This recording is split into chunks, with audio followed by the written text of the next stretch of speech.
Good students, आज हम हमारे बीएड फर्स्ट ईयर राजनीति विज्ञान का शिक्षण शास्त्र में हमारा जो विधि वाला टॉपिक चल रहा है उसमें हम जानेंगे पर्यटन विधि। ठीक है, फील्ड ऑफ मेथड बोला कहा जाता है या टूरिस्ट मेथड भी हम कह सकते हैं कि हम बच्चों को किसी न किसी भ्रमण क्षेत्र पर लेके जाते हैं, पर्यटन स्थल पर लेके जाते हैं, टूरिस्ट प्लेस पर हम बच्चों को लेके जाते हैं और शिक्षण करवाते हैं। शिक्षण का मतलब जैसे मान लो हर विषय वस्तु से संबंधित उसके संदर्भ में भ्रमण पर लेके जाना, ऐतिहासिक स्थलों पर ले जाकर इतिहास के उद्देश्य की पूर्ति करना, वैज्ञानिक क्षेत्रों पर लेके जाना, वैज्ञानिक उद्देश्य की पूर्ति करना, और राजनीति विज्ञान संबंधित बहुत से ऐसे स्थल वगैरह होते जहां पर हम बच्चों को लेके जाकर हम बच्चों को उसके शिक्षण के उद्देश्यों की पूर्ति करते रहे। कक्ष में पढ़ाया हुआ जो शिक्षण होता है वह सैद्धांतिक होता है और हम बच्चों को बाहर किसी स्थान पर लेकर जाकर उसको व्यवहारिक नॉलेज प्रदान करते हैं। तो पर्यटन विधि अपने आप में वह विधि है जिसमें हम बच्चों को किसी क्षेत्र या किसी स्थल पर लेके जाकर उसके ज्ञान प्रदान करते हैं। तो ये विधि पर्यटन विधि या भ्रमण विधि के माध्यम से जानी जाती है। तो ये सामान्य सी बात हमने जान ली, पर्यटन विधि क्या है। अब इस विधि के हम लाभ को समझ लेते हैं और इसकी सावधानी, ताकि हमको ये विधि समझ में आ जाए। लाभ, इस विधि की क्या क्या लाभ है। सबसे पहला है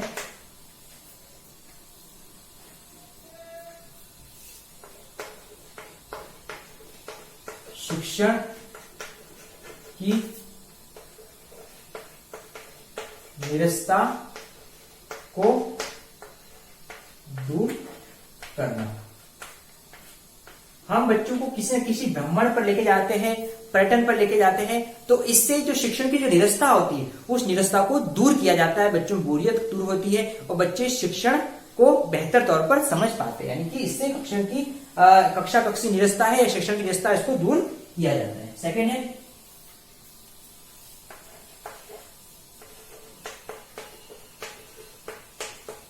बालकों की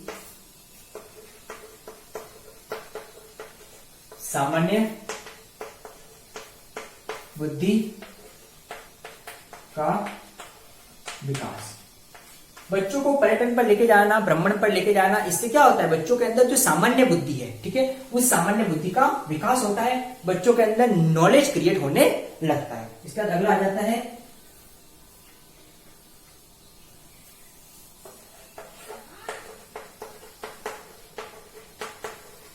पाठ्यक्रम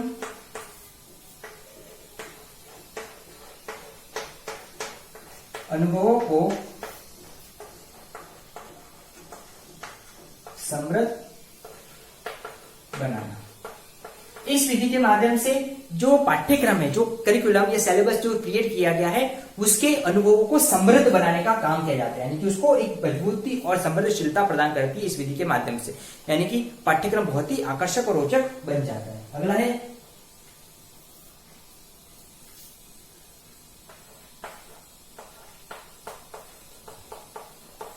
सामाजिक वातावरण का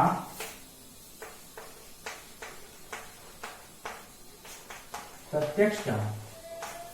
इस विधि में बालक जो सामाजिक वातावरण है, उस सामाजिक वातावरण में जाकर उसका प्रत्यक्ष डायरेक्ट नॉलेज लेता है और प्रत्यक्ष ज्ञान प्राप्त करता है।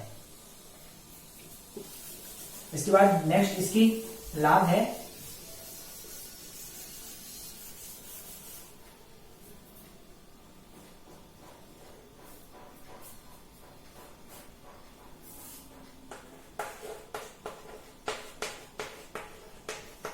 निरीक्षण शक्ति का विकास।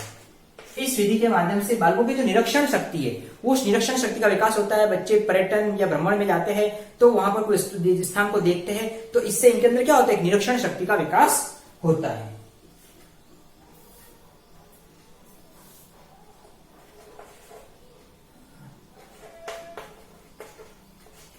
अगला है गलत धारणाएं स्पष्ट होती है।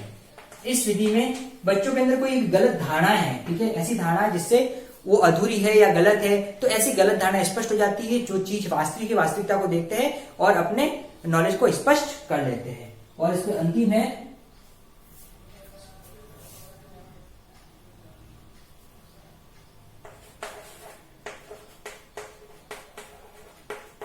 मौखिक पाठों की पूर्ति रोचक बनती है। इसके अंतर्गत जो मौखिक पाठ है, ठीक है, उन मौखिक पाठों की रुचि रोचक बन जाती है और बच्चे इंटरेस्टिंग तरीके से बच्चा सीखते हैं। तो इस तरह से ऐतिहासिक इतिहास वगैरह है, राजनीति विज्ञान है, मौखिक पाठ है, तो इसमें बच्चों को इंटरेस्ट क्रिएट होता है। तो इस तरीके से हमने जाना कि ये पर्यटन विधि के कौन कौन से लाभ है। अब लाभ को समझने के बाद हम इसके संदर्भ में इसकी सावधानियां जान लेंगे।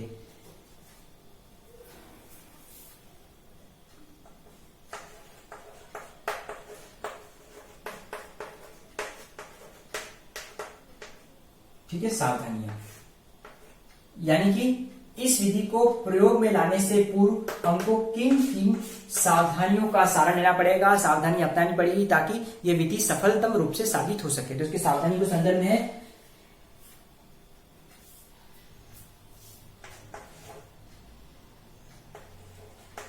जहां छात्रों को लेकर जावे वह स्थल शिक्षण उद्देश्यों की पूर्ति करे। सबसे पहले सावधानी तो ये है कि जहां पर बच्चों को ले जाया जा रहा है हमको इस बात को जानना होगा, समझना होगा कि उस स्थल से बच्चों की शिक्षण की उद्देश्य की पूर्ति, यानी कि जो स्थल बच्चों को शिक्षण उद्देश्य की पूर्ति करे वही फायदेमंद है और वही बच्चों के लिए सही हो सकती है, यानी कि बच्चों को शिक्षण की उद्देश्य की पूर्ति ऐसे स्थल पर लेके जाना चाहिए। अगला है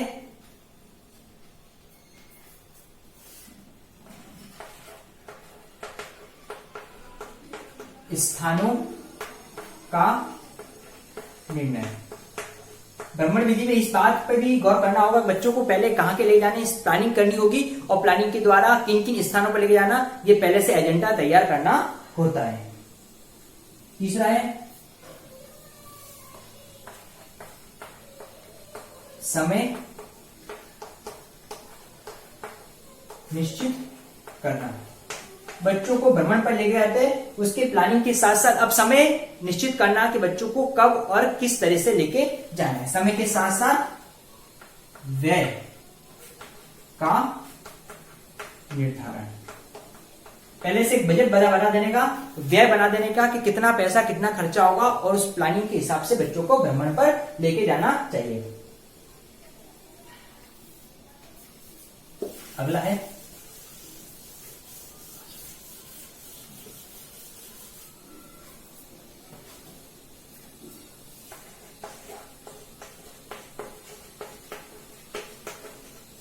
प्राथमिक स्तर के बच्चों को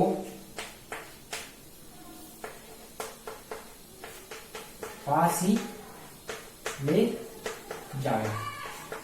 प्राइमरी स्तर के जो बच्चे होते हैं, प्राइमरी लेवल के बच्चों को हमेशा पास में या नजदीक में ही लेके जाना चाहिए। उनको ज्यादा दूर अत्यधिक लेके नहीं जाना चाहिए, जो उनके रेंज में है, जो नजदीक है, ऐसे बच्चों को मतलब बच्चों को ऐसे नजदीक ही लेके जाना चाहिए।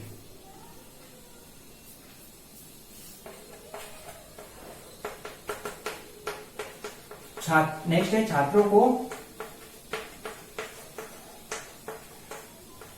निरीक्षण के अवसर। बच्चों में तर्क करने की क्षमताओं का विकास हो, इसके लिए जरूर है कि बच्चों को अंदर निरीक्षण करने के पूर्ण अवसर दिए जाने चाहिए, उनको मौका दिया जाना चाहिए कि वो शिक्षण में वो वहां पर निरीक्षण भी कर सके।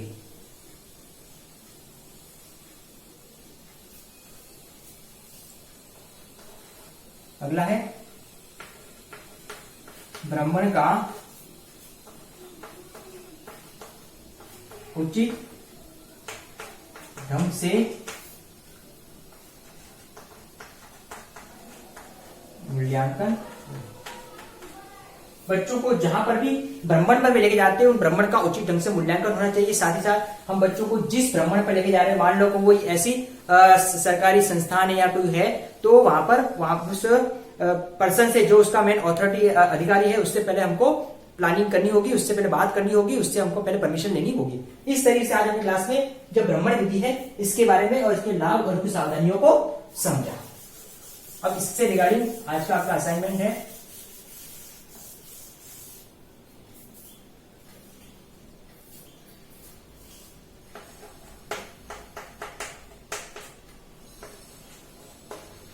क्वेश्चन है भ्रमण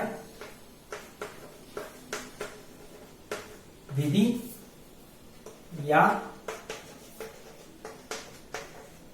पर्यटन विधि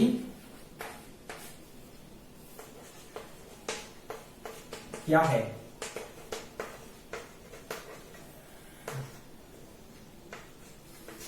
इसके लाभ तथा